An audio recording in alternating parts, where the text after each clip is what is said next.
Hello all, SEO Noctum here with some more Starbound. Today I want to give you some basic tips and tricks. One thing I keep seeing across a bunch of different forums is that a lot of people are struggling to get going. I hear that the difficulty is too hard, and there is a patch coming out tonight that's going to kind of tone things down a little bit. But I think a lot of the problems people are running into is just because they don't know some of the mechanics of the game yet. So I went ahead and I pulled up one of my other characters that has a little bit more than the one you saw in the previous video. And we're just going to go over some basic stuff. Now, when you're out in the world and you're venturing around exploring, if you find yourself really far away from your home, you can click this little button over to the side and it will beam you back up to your ship. You can beam back down, and as long as you built your house somewhere pretty close to where it dropped you, it'll put you right back home. This can be used anywhere that there isn't background. Like I can use it up here, I come down here, and the icon disappears. There is a bit of a bug right now that you can get underground and you can destroy some of the background even if you're deep in a cave, and it'll let you port out. I imagine that's going to be fixed pretty soon. Another big problem I keep hearing people talk about is that the hunting bow is too difficult to use and people are having a hard time getting meat.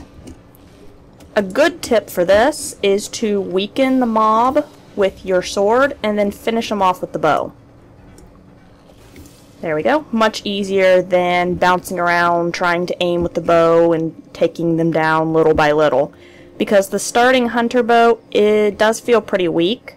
The iron bow is much better, but it takes a little bit of time before you can actually make one. Yeah, this takes much longer, and it's just harder to do because you have to aim. Another tip is if you may have noticed, if you hold the mouse button down, your bow will flash. If you release it when it flashes, you do additional damage. It's kind of like doing a crit. I think right now people are believing it does an extra 30% damage. Let's see, another, whoops. I'm just going to finish this guy off real quick. There we go. Another interesting piece is that you've probably noticed the mobs in the game have levels. Like this guy here, he's a level 1. And that one's a level 2. Now, you might be wondering, well, how can I tell what my character's level is? Your character doesn't really have levels. What your character has is an armor rating. Your level really should be looked at as equivalent to your armor rating. What that means is, like, I have a rating of 2 right now. That means my level can be considered level 2. Any level 2 mobs will do a normal amount of damage to me.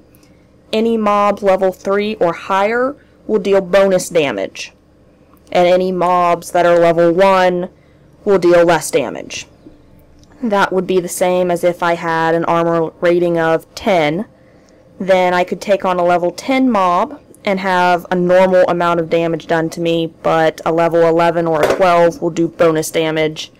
Really makes going against higher level mobs really difficult.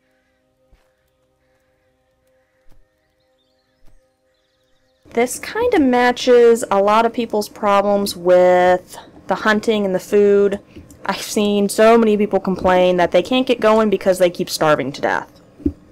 When you start the game, they give you seeds. Like, here's a wheat seed and a feather crown seed. You should go ahead and plant those as soon as you can. In order to plant them, you need to have a hoe. Stone hoe, super fast and easy to make. It just takes cobblestone and I think it's unrefined wood. Let me check. Oh, I'm not next to my crafting table. Alright, let's see. Oh, it takes wood planks. And then all you do is you target a piece of land. It works just like Minecraft. You just hit it with the left mouse button. Then you can open your inventory, take your seed out, and plant it. When it's time to harvest, you just come up to it, hit E, and you pick up your food. And each time you get food, it's also going to give you additional seeds. You never have to worry about running out of seeds. I always wind up with more than I have space to plant. So that will really help if you're struggling getting meat. Another good thing to do is as soon as you can to build a cooking table. Do I have one here? I think I passed it. Here we go. Go ahead and craft that. And drop it down. I need to build a bigger house. This gives you cooking recipes, and the recipes that you start with are based upon what species you are. So you can make bread, boiled pearl peas, wort wheat stew, and so on. These food are better than just eating like the cooked meat or the carrot that I just pulled out of the ground. Eating cooked food also gives you kind of a buff. Some of them will give you healing buffs, some speed buffs.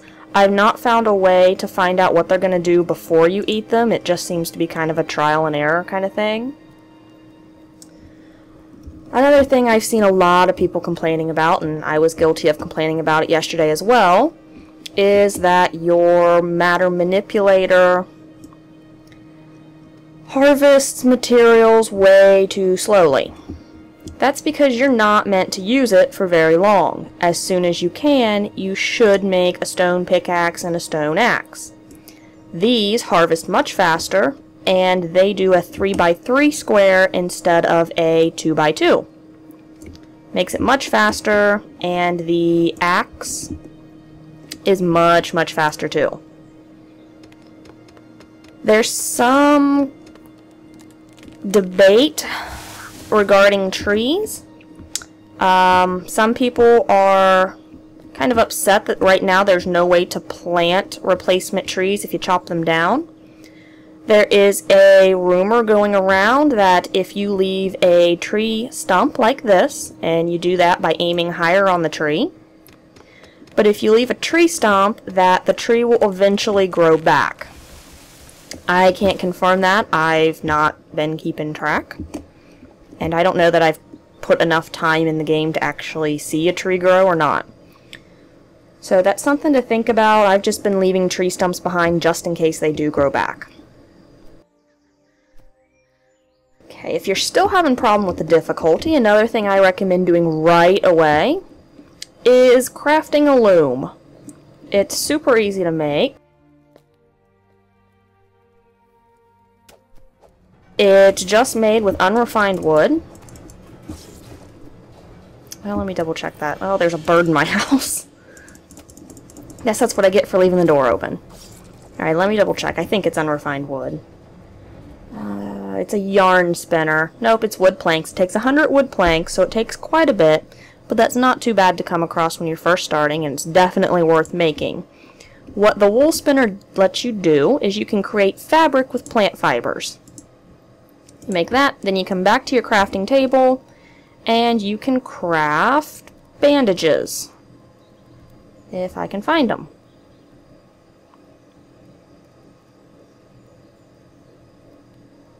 Okay. Oh, there it is. I don't have enough. But you can make bandages, and those will heal you. I think I might have some in my inventory. There we go. It gives you a regen. Super handy for when you're out exploring and you're taking a lot of damage, because some of the mobs do hit pretty hard.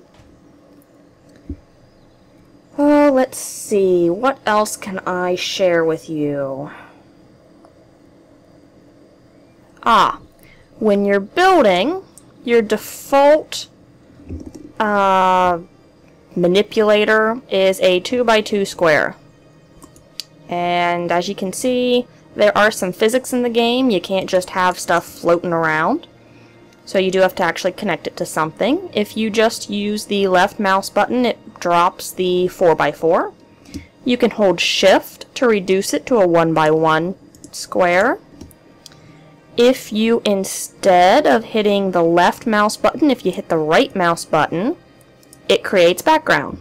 And shift also works for that.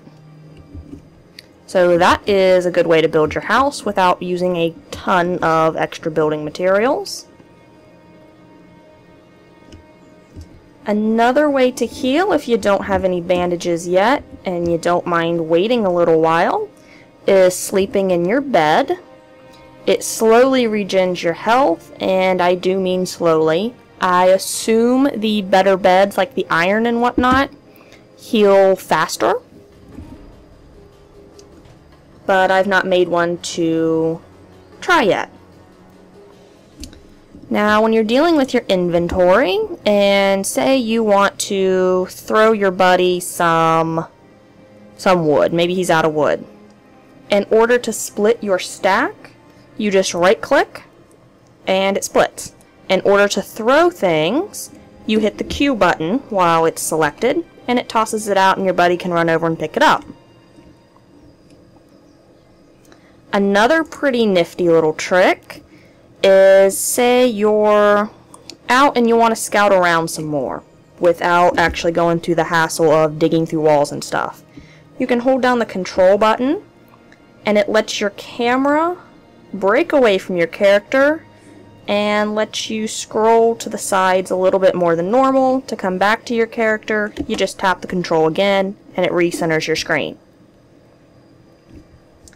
I wish I had some night footage here. I could show you the heat bar. The heat bar pops up down here in the same location that the hunger bar comes up at. Only as of right now it shows up as a picture of the sun. The patch going through tonight, I believe, is going to change it to a thermometer. There was a lot of debate as to what that is actually keeping track of, but it has been confirmed it is temperature. At nighttime, the temperature drops, and the further away you are from light sources, torches and campfires in your house and whatnot, the colder you get. If you get too cold, you start to have steam come out of your mouth, and your screen goes all blurry, and you die. So the way to keep that up is to make sure you stay pretty close to light sources. If you're digging down, then you need to drop torches pretty often. You can also craft clothes that increase your own personal warmth, so you don't get cold as quickly, but you won't be able to make any clothes that are really noticeable until you're in the later levels. Oh, let's see. Another thing that might be adding to your difficulty and your frustration is that the mobs at night are significantly harder. They usually are 2 to 3 levels higher than the mobs that spawn during the day. If you're just starting out, I would really recommend not going out at night, at least not until you've really gotten a feel for the game and you're pretty confident in your combat. I definitely would not try to farm meat at night. Figures we're not going to get any night footage this run. Oh well. I think that's just about it for tips. Part of the fun of this game and being a part of the beta is that a lot of things are still being not only added in, but a lot of currently in-game things are still being discovered by the player base. So it's a really fun time to be a part of the community and just watching all the really cool things that people are discovering. And I guess that's going to be it for tonight then. So, if you found the video helpful or you just enjoyed watching it, please remember to like the video and subscribe to my channel. Thanks for watching!